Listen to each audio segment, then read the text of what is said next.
Shalom, welcome back. This is part 3 of our series on the Idra Rabbah, the Greater Assembly.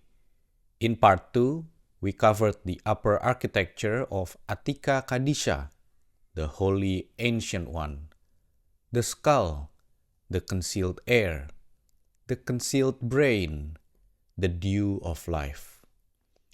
Those were the hidden foundations, the sealed chambers at the very top of reality.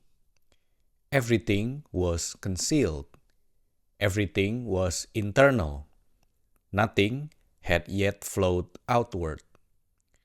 Today, that changes. Today, we come to the place where the concealed mercy of the Ancient One begins to emerge into the open. Today, we come to the Dikna. The Dikna is the beard of the Holy Ancient One. And I know that sounds strange. God has a beard. But if you have been following this series, you already know the framework. The Zohar uses the human form as a map of divine energy. Every feature of the face, every contour of the body corresponds to a specific spiritual function. And the beard, the Dikna, is not just any feature. It is one of the most elaborate, most theologically significant structures in the entire Zohar.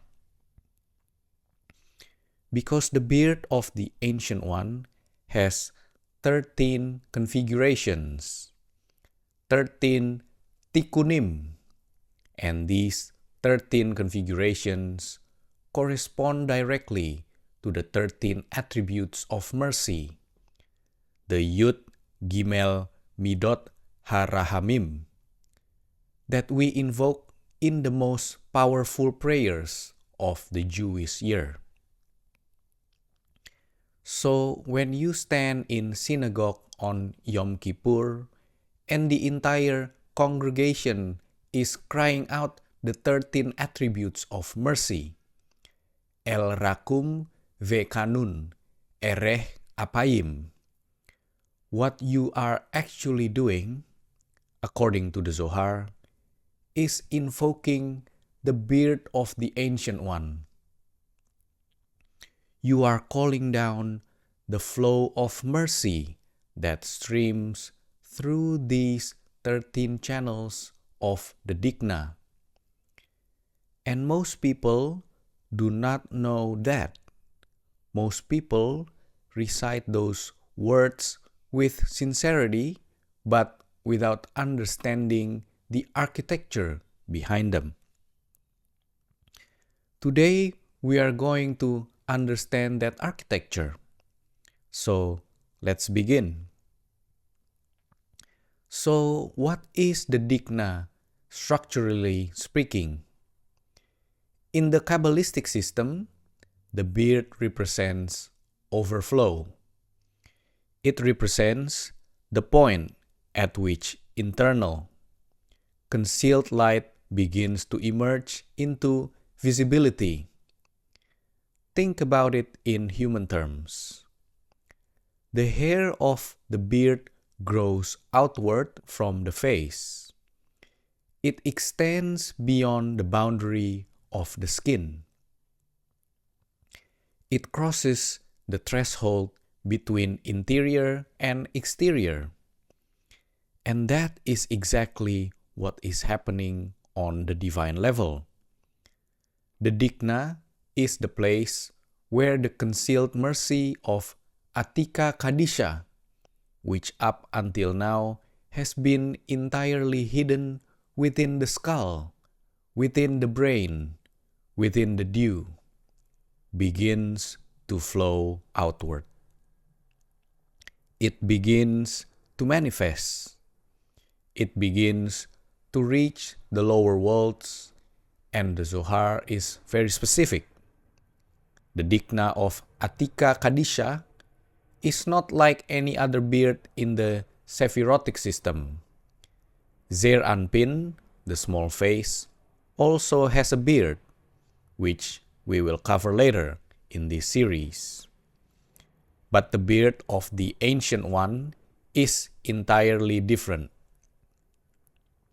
Every single hair of this beard is a channel of pure, unadulterated mercy.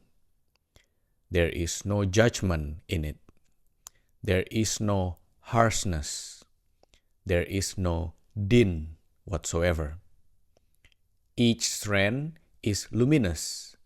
Each strand carries a flow of compassion from the most concealed source in all of reality down into the worlds that desperately need it. And the Zohar organizes this beard into 13 distinct configurations, 13 tikkunim. Each tikkun is a specific arrangement of the hairs, a specific shape and flow, and each one corresponds to a different attribute of mercy. So, let's walk through them. The first tikkun, the hairs of the beard begin to arrange themselves from the highest point, from the ears, from the sides of the face. The first tikkun corresponds to the attribute El, God as the compassionate power. This is mercy in its most essential, most concentrated form, the first drop of compassion emerging from concealment. The Zohar says these hairs are fine, delicate, perfectly arranged. Nothing is tangled. Nothing is confused. It is mercy in its purest expression. The second tikkun, the hairs extend from one side of the mouth to the other, forming the upper lip. This corresponds to Rahum, compassionate. This is mercy that responds to suffering directly. When a person is in pain, this is the channel through which relief is sent. The Zohar describes these hairs as covering the opening of the mouth, meaning that before the Ancient One speaks judgment, mercy covers it. Mercy comes first. Mercy is the default. The third tikkun, the hairs emerge beneath the nostrils, forming what we would call the mustache in its central point.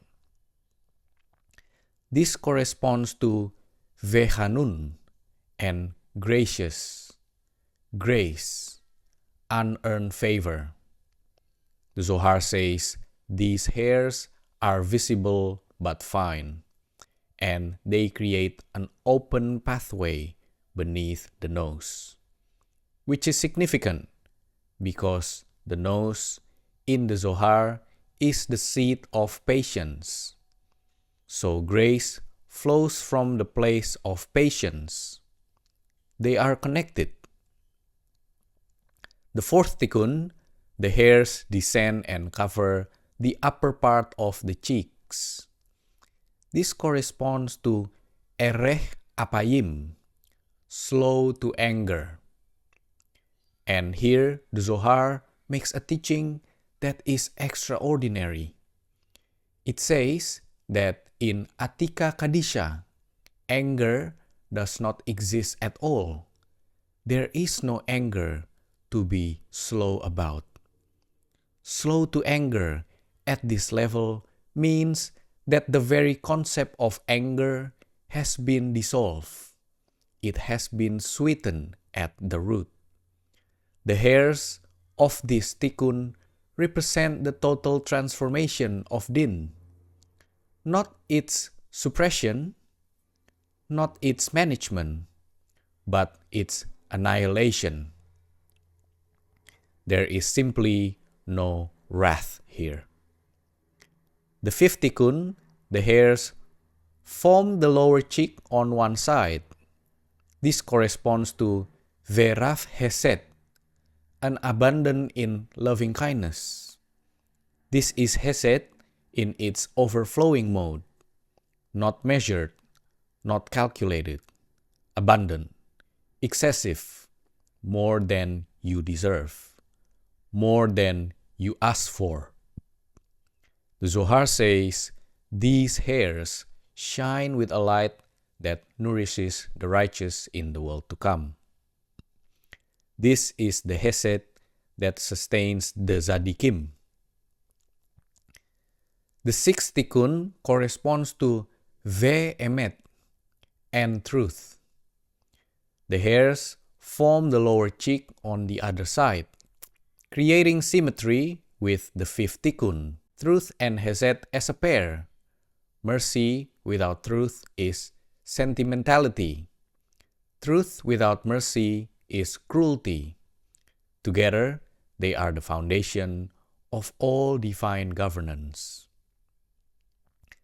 The Zohar says that when these two tikkunim are in balance, the worlds are sustained in stability. The seventh tikkun, the hairs extend to cover the area above the chin.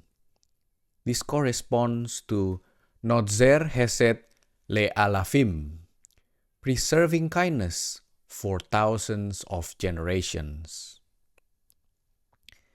This is the long game. This is mercy that extends across time, not just for you, not just for your children, but for thousands of generations. The Zohar says that through this tikkun, the merit of the righteous is stored and transmitted forward through history. Every act of genuine devotion is banked here. Nothing is lost. The eighth tikkun, the hairs, form the central channel of the chin itself. This corresponds to Nosei Avon, bearing iniquity. And this is where the Dikna begins to address the reality of sin directly. The Ancient One bears iniquity, absorbs it, carries it, not by ignoring it, not by pretending it does not exist, but by taking the weight of it into the infinite reservoir of mercy and dissolving it there. The Zohar says these hairs are strong, thick, evenly arranged, because bearing the iniquity of the world requires strength, not just softness.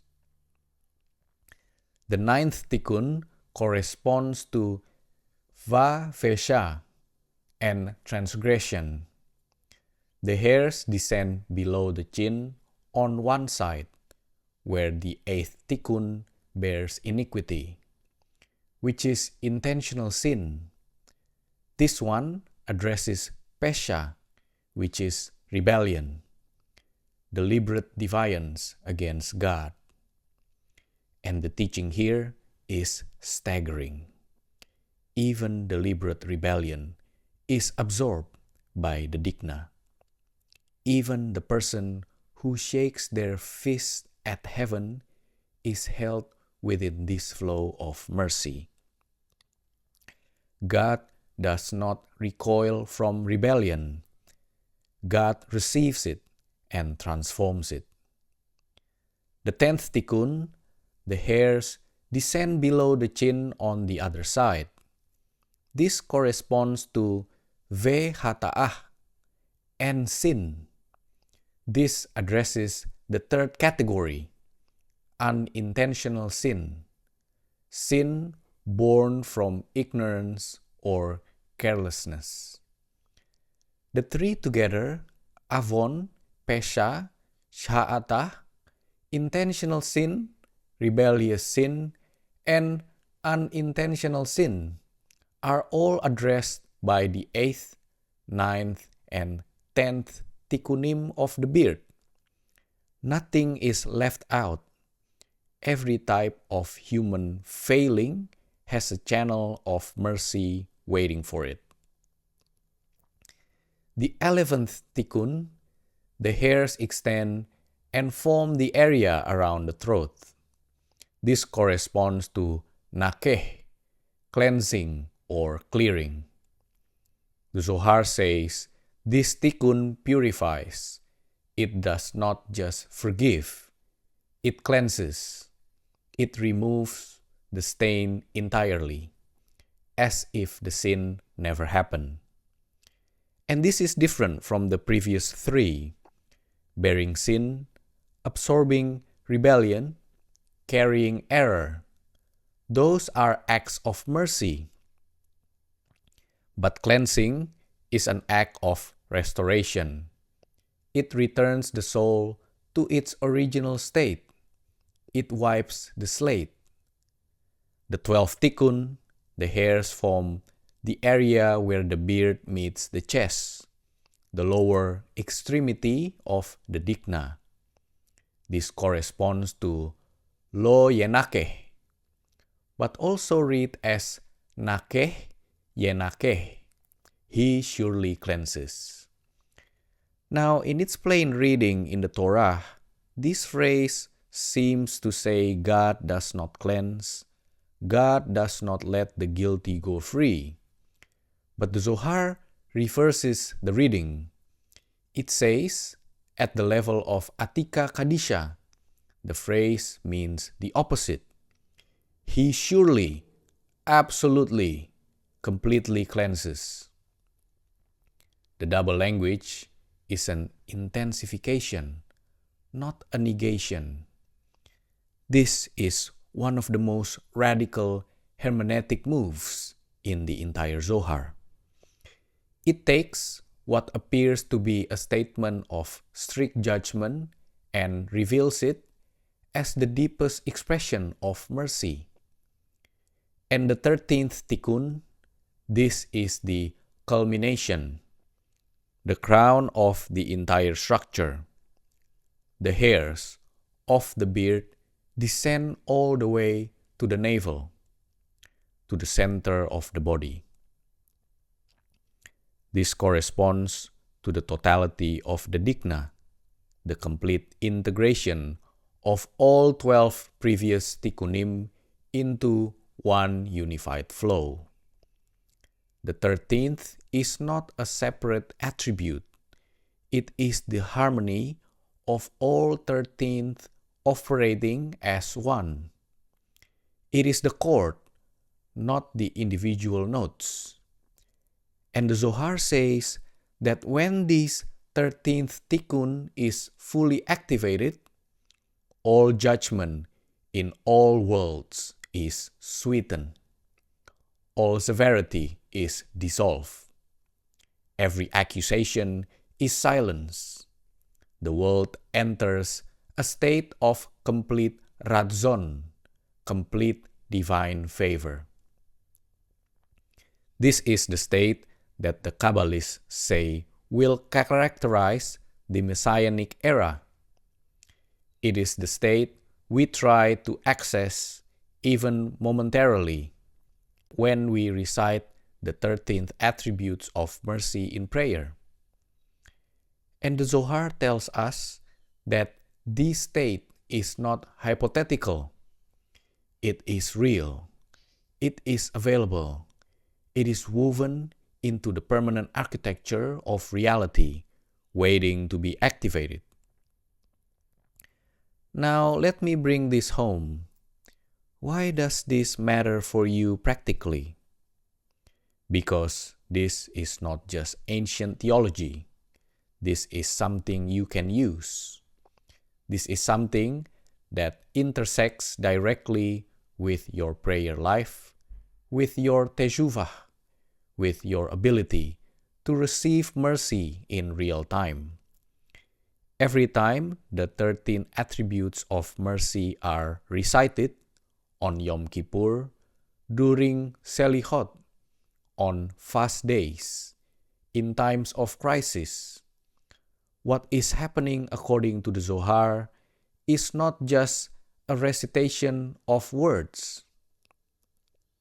It is an activation of the Dikna. You are literally tracing the flow of mercy from its concealed source in Atika Kadisha through each of these 13 channels, down into the lower worlds where you live and breathe and struggle. The words are keys. The tikkunim are locks. And when the keys turn, mercy flows. The Talmud itself says, and this is in Tractate Rosh Hashanah, that God wrapped himself in a talit like a prayer leader and showed Moses the order of prayer and said, "Whenever Israel sins, let them recite this order before me, and I will forgive them." The Zohar takes that teaching and gives it cosmic architecture.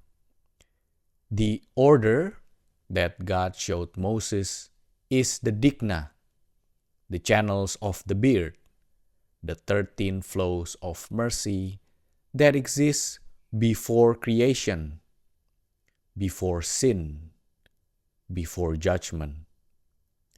They are hardwired into the structure of reality. They cannot be revoked. They can only be accessed. And that is the practical message of the Dikna. Mercy is not something you have to earn.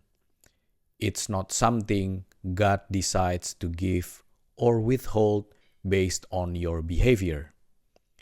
It's not a reward for the righteous and a denial for the wicked.